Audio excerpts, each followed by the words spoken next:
नमस्कार दोस्तों, स्वागत है आज फिर एक नई कहानी में। यह कहानी शुरू होती है मध्य प्रदेश के एक खूबसूरत इलाके होशंगाबाद से। इसी जिले में नर्मदा नदी के किनारे बसा एक छोटा सा गांव जिसका नाम रामपुर गांव में रहने वाला राघव अपनी एक छोटी सी दुकान पर गोलगप्पे बेचने का काम करता था। राघव का हाथ गोलगप्पे बनाने में इतना साफ था कि उसके बनाए तीखे और चटपटे पानी का स्वाद पूरे इलाके में मशहूर था। दुकानदारी बहुत अच्छी चलती थी और राघव हर महीने मोटा पैसा कमा लेता था। लेकिन राघव के साथ एक बहुत बड़ी दिक्कत थी। पैसा हाथ में आते ही उसके पैर जमीन पर नहीं टिकते थे। उसकी सबसे बड़ी कमजोरी थी खूबसूरत औरतें उसे हर समय बस पराई औरतों के पीछे भागने की आदत थी। इसके अलावा शाम ढलते ही राघव को महंगी शराब पीने की तड़प लग उठती थी। शराब के नशे में धुत होकर वह अक्सर गांव की कुछ बदनाम औरतों के चक्कर में अपनी गाढ़ी कमाई उड़ा देता था। राघव के घर में उसकी पत्नी थी जिसका नाम मीरा था। मीरा पूरे गांव रामपुर गांव की सबसे रूपवान महिला थी। उसे अपनी खूबसूरती पर बड़ा गुमान था। हालांकि मीरा बेहद सुंदर थी, फिर भी राघव की नज़रें हमेशा बाहर की औरतों पर ही टिकी रहती थी। मीरा और राघव के बीच एक बात को लेकर हमेशा अनबन रहती थी। मीरा अक्सर कहती थी कि मैं कोई बच्चा पैदा नहीं करने वाली, बच्चे पालने के चक्कर में मेरा शरीर और मेरी खूबसूरती दोनों खराब हो जाएंगे। राघव उसे समझाता है, ठीक है, हम सिर्फ एक ही बच्चा करेंगे, दूसरा नहीं। लेकिन मीरा अपनी जिद पर अड़ी रहती है। इस वजह से दोनों के बीच आए दिन झगड़े होते रहते थे। वक्त गुजरता गया और मई का महीना आ गया। 5 मई 2026 की सुबह लगभग 10 बजे का वक्त था। मीरा ने रसोई का काम समेटते हुए राघव से हिसाब मांगा। तुम हर महीने इतनी अच्छी कमाई करते हो, लेकिन घर के हालात वैसे के वैसे हैं। आखिर सारे पैसे जाते कहाँ हैं? राघव ने बात घुमाते हुए कहा, अरे मीरा, तुम्हें क्या पता, राशन अब पानी और दुकान के सामान में ही सब खर्च हो जाता है। और हाँ, जो थोड़े बहुत पैसे बचते हैं उन्हें मैं चुपचाप बैंक में जमा कर देता हूँ ताकि आगे काम आए। यह सुनकर मीरा का चेहरा खिल उठा। वह मुस्कुराते हुए बोली, अच्छा, अगर बैंक में पैसे जमा हो रहे हैं आप ताकि आगे काम आए। यह सुनकर मीरा का चेहरा खिल उठा। वह मुस्कुराते हुए बोली, अच्छा, अगर बैंक में पैसे जमा हो रहे हैं तो इस बार मुझे अपने लिए सोने की एक सुंदर सी अंगूठी चाहिए। तुम मुझे मना नहीं करोगे? सोने की अंगूठी का नाम सुनते ही राघव का पारा चढ़ गया। वह चिल्लाकर बोला, कोई अंगूठी अंगूठी नहीं बनेगी, दुकानदारी में वैसे ही मंदी चल रही है और तुम्हें सोने की अंगूठी की पड़ी है। मीरा भी चुप रहने वालों में से नहीं थी। दोनों के बीच चीख पुकार शुरू हो गई। बात इतनी बढ़ गई कि दोनों के एक दूसरे को काफी बुरा भला कहा। इसी शाम करीब 4 बजे मीरा का भाई संदीप उसके घर आया। मीरा ने रो रो कर अपने भाई को सब बताया और बोली, भैया, मैं इस घर में एक पल नहीं रहना चाहती। मैं तुम्हारे साथ 3-4 दिनों के लिए मायके चलूंगी। संदीप अपनी बहन को लेकर घर चला गया और राघव घर में अकेला रह गया। शुरुआत में तो राघव को लगा कि चलो अच्छा हुआ, कुछ दिन शांति रहेगी, लेकिन अकेले घर में उसका मन नहीं लग रहा था। वह अपनी अय्याशी के तरीके सोचने लगा। पड़ोस की एक चाची थी। 10,000 का सौदा 4 दिन बीत चुके थे। तारीख थी 9 मई 2026। सुबह के 11 बज रहे थे। राघव आज दुकान पर नहीं गया था। वह घर के बरामदे में बैठा सिगरेट फूंक रहा था। तभी दरवाजे पर किसी ने दस्तक दी। राघव ने जाकर दरवाज़ा खोला तो देखा कि सामने पड़ोस में रहने वाली कमला चाची खड़ी थी। कमला के पति का देहांत कुछ साल पहले हो चुका था और वह अकेले ही अपने बच्चों को पाल रही थी। हालांकि वह उम्र में राघव से बड़ी थी, लेकिन उसकी बनावट और चाल ढाल में एक ही आकर्षण था। गांव में उसके चरित्र को लेकर तरह तरह की बातें होती थी। कमला को इस तरह अचानक सामने देखकर राघव के मन में खोट आ गया। उसने सोचा कि कमला अक्सर किसी न किसी बहाने उसके चक्कर लगाती रहती है, जरूर उसे कोई उसके मन में कुछ चल रहा है। राघव ने मुस्कुराते हुए कहा, अरे कमला चाची, आज सुबह हमारे घर का रास्ता कैसे याद आ गया?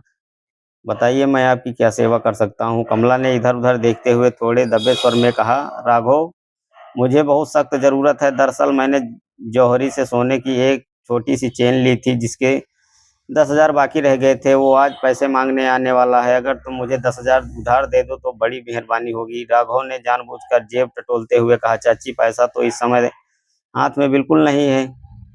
धंधा मंदा चल रहा है। कमला मुस्कुराई और बोली, अरे रहने दो राघव, तुम्हारी गोलगप्पे की दुकान पर तो पैर रखने की जगह नहीं होती।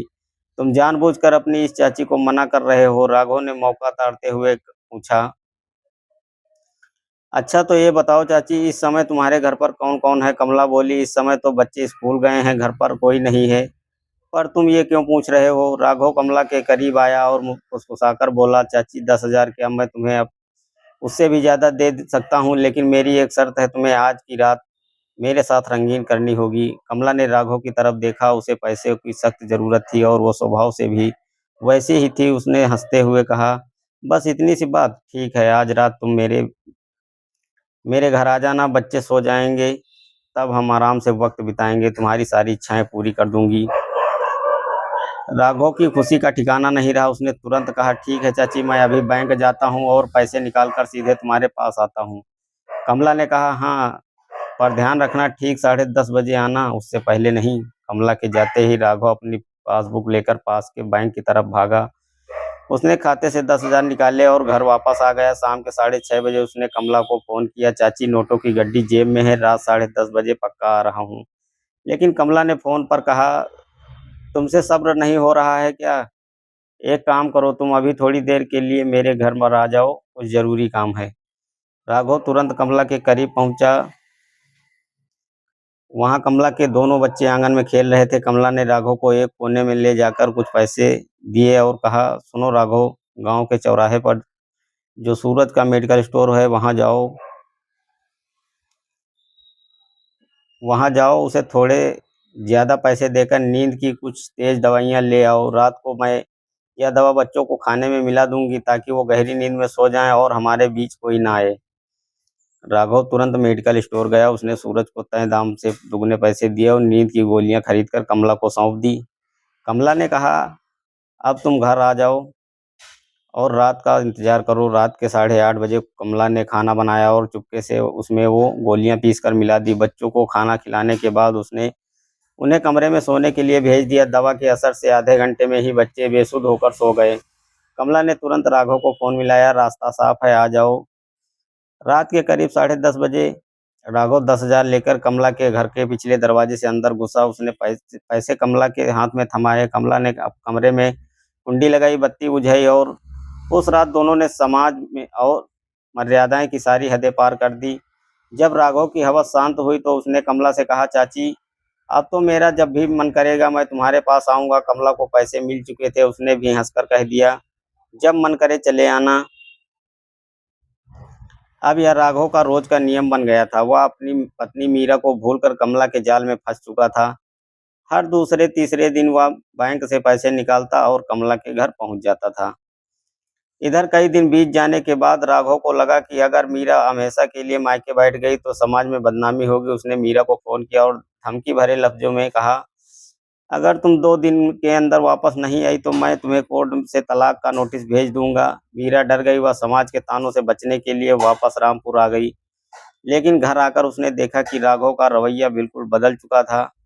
वह अब रोज रात को 9 बजे घर से निकलता और देर रात वापस आता। मीरा को शक हुआ। उसने गांव में पता लगाया तो उसे राघव और कमला चाची के घर चक्कर के बारे में पता चल गया। एक दिन मीरा ने राघव को सीधे पकड़ लिया, तुम उस कमला विधवा के पास जाते हो ना, अपने खून पसीने की कमाई उस डायन पर लुटा रहे हो। याद रखना, वह तुम्हें सड़क पर ले आएगी, तुम्हारे सारे पैसों को निगल जाएगी वो। लेकिन राघव ने तो नशे और हवस में अंधा था।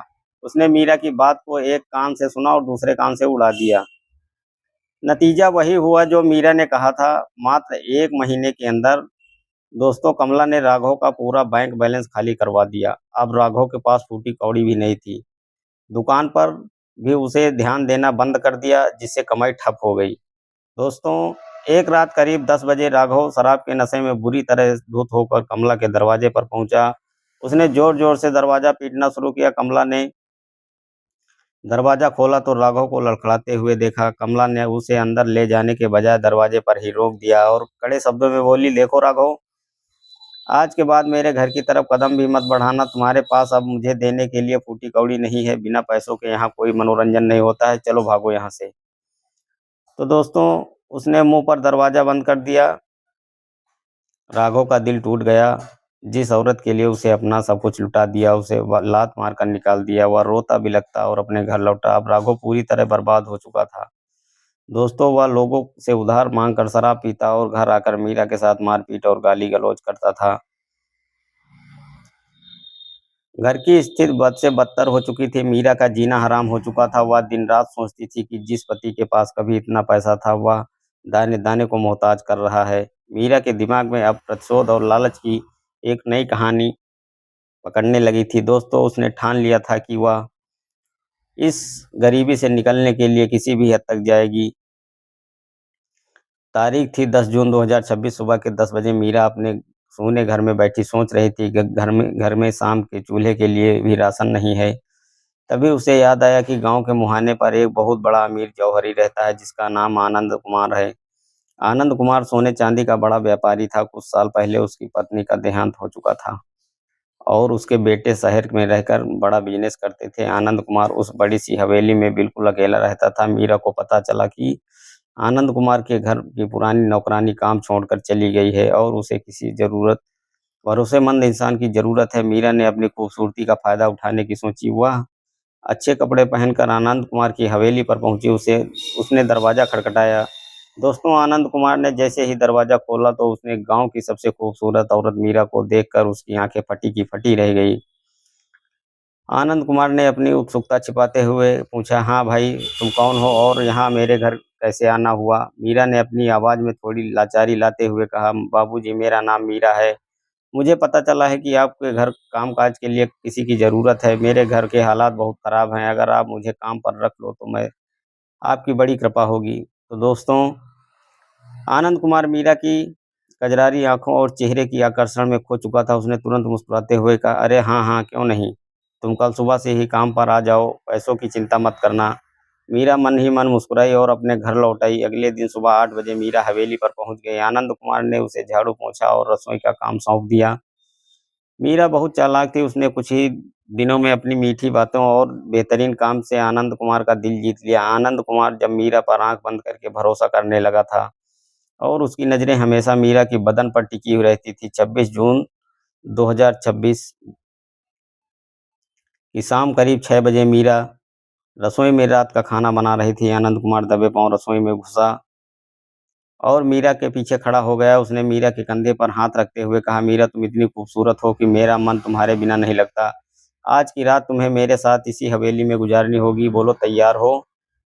दोस्तों, मीरा तो इसी के मौके की तलाश में थी। उसने आनंद कुमार का हाथ हटाया और पलट कर बोली, बाबूजी, मैं मना नहीं करूंगी, लेकिन मेरी एक शर्त है। मेरा पति शराबी है, घर में खाने को पैसे नहीं हैं। इस एक रात के बदले मुझे 20,000 नकद चाहिए। अगर आप दे सकते हो तभी आप बात आगे बढ़ेगी। दोस्तों, आनंद कुमार के लिए 20,000 कोई बड़ी रकम नहीं थी। उसने तुरंत मंजूर कर लिया।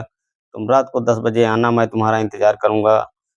मीरा शाम को 7:30 बजे अपने घर लौटी। रात के 9:30 बजे राघव हमेशा की तरह शराब के नशे में धुत होकर घर आया।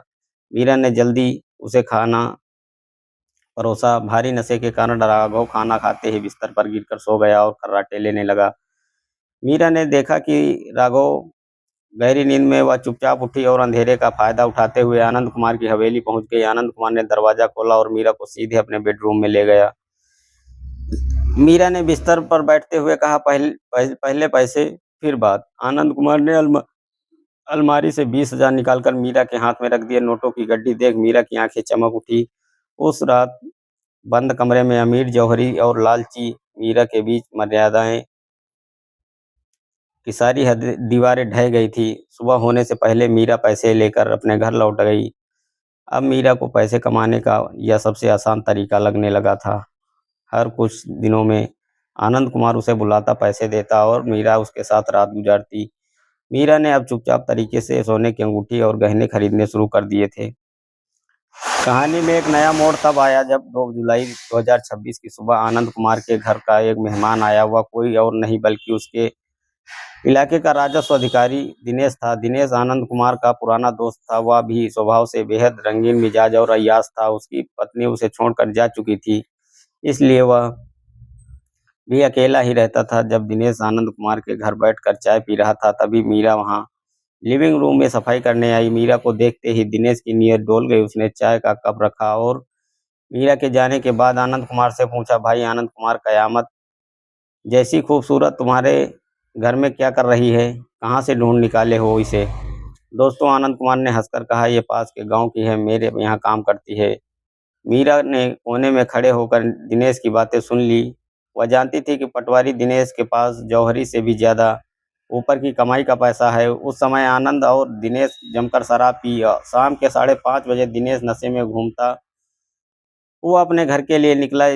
उसके जाने के 10 मिनट बाद मीरा ने आनंद कुमार से कहा, बाबूजी, आज मेरे पेट में थोड़ा सा दर्द है, मैं बाकी काम कल कर दूंगी। आनंद कुमार ने उसे जाने दिया, लेकिन मीरा अपने घर नहीं गई। वह सीधे दिनेश पटवारी के बगल बंगले पर पहुंच गई।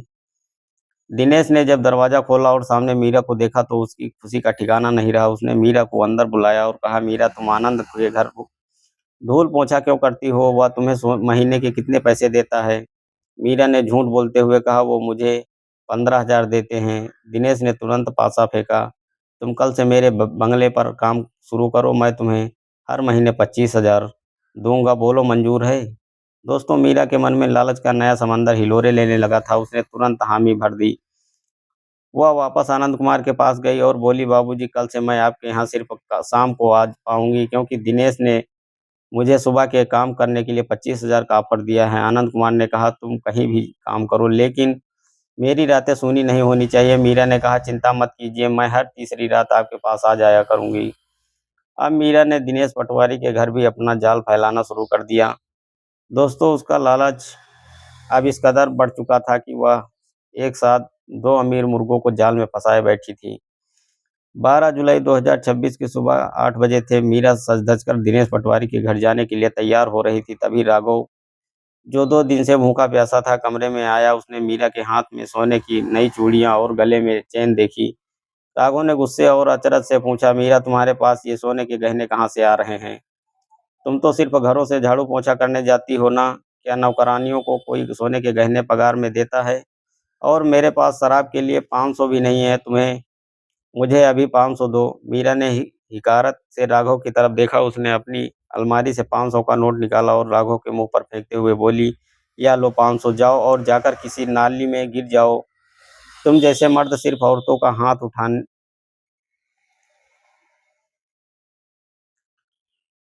मुंह पर फेंकते हुए बोली, या लो 500, जाओ और जाकर किसी नाली में गिर जाओ। तुम जैसे मर्द सिर्फ औरतों पर हाथ उठाना और शराब पीना जानते हैं। मेरी जिंदगी अब बदल चुकी है। मैं तुम चाह कर भी मुझे नहीं रोक सकते। राघव ने नोट उठाया और गुस्से में बड़बड़ाते हुए घर से बाहर निकल गया। राघव भले ही शराबी था, लेकिन मूर्ख नहीं था। उसे समझ आ गया था कि मीरा कुछ बहुत बड़ा खेल खेल रही है। इधर मीरा भी समझ चुकी थी कि राघव अब उसके रास्ते का कांटा बन रहा है। उसके दिमाग में अब अपने शराबी पति के रास्ते से हटाने और उन दोनों अमीरों की जायदाद पर कब्जा करने का एक खौफनाक मंसूबा तैयार हो रहा था। रामपुर गांव के शांत माहौल के पीछे एक ऐसा तूफान दस्तक दे रहा था जिसकी गूंज बहुत जल्द पूरे होशंगाबाद जिले के हिलाकर रख देने वाली थी। लालच, हवस, धोखे के इस खेल का अंत बेहद खौफनाक होने वाला था। दोस्तों, ये कहानी से आपको क्या सीख मिलती है? इस कहानी का सुनाने का मतलब हमें किसी के दिल को ठेस पहुंचाना या किसी को परेशान करना नहीं है। इस कहानी का सुनाने का मतलब हमारा आप लोगों को सचेत और सावधान करने का है। फिर मिलते हैं नेक्स्ट वीडियो में, तब तक के लिए जय हिंद।